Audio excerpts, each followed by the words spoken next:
Здравейте, казвам се Сергей Махаев и съм организационен секретар на местната структура на партия Възраждане в район Надежда. До мен е народният представител господин Вениамин Воденичаров от парламентарната група на партия Възраждане.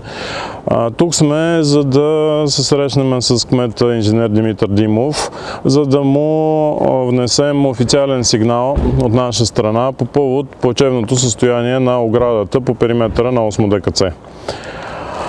Изготвили сме сигнала, аргументирали сме се защо проблема е належащ и сега ще влезнем, за да го входираме при кмета и да се срещнем лично с него, за да получим отговор от него дали е възможна реализацията на този проект.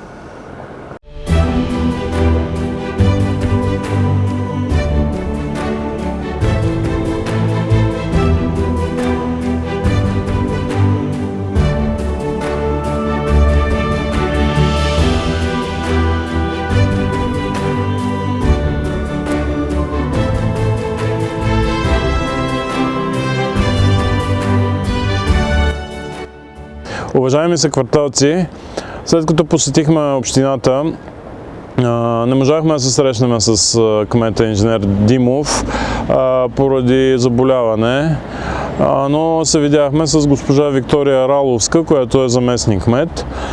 Входирахме нашето искане, получихме входящ номер, който да следиме за официален отговор, обменихме координати, беше изключително любезна и обеща да ни съдейства, за да започнем работа по този проект.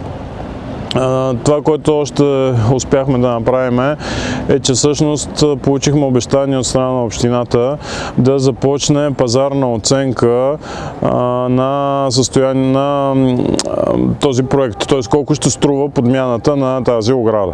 Това е нещо, което може да се направи още сега. И ние помолихме да го задействат и да ни държат в течение, за да получим поне да знаем за каква сума става на въпрос. Продължаваме да следиме случая, започнали сме го и ще го доведем до край.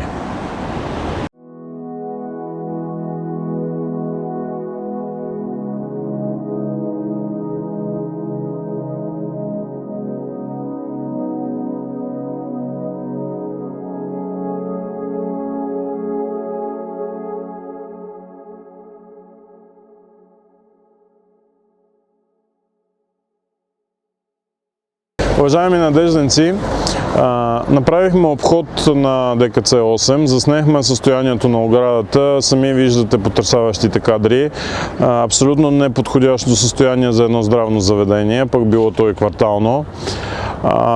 Натъкнахме се и на нещо друго. Вътре в двора е изключително неподдържано. Буквално на места има зони, които са превърнати в сметище. Сами виждате, ето тук някой си пие бира, складира си, хвърля си кенчетата и бутилките, от тук обаче минават и деца, майки с деца, от тук е входа към спешното, детското спешно. Изобщо разгледайте кадрите, аз лично съм изключително потресен и смятаме, че не само оградата, целият вътрешен двор трябва да има сериозна метла.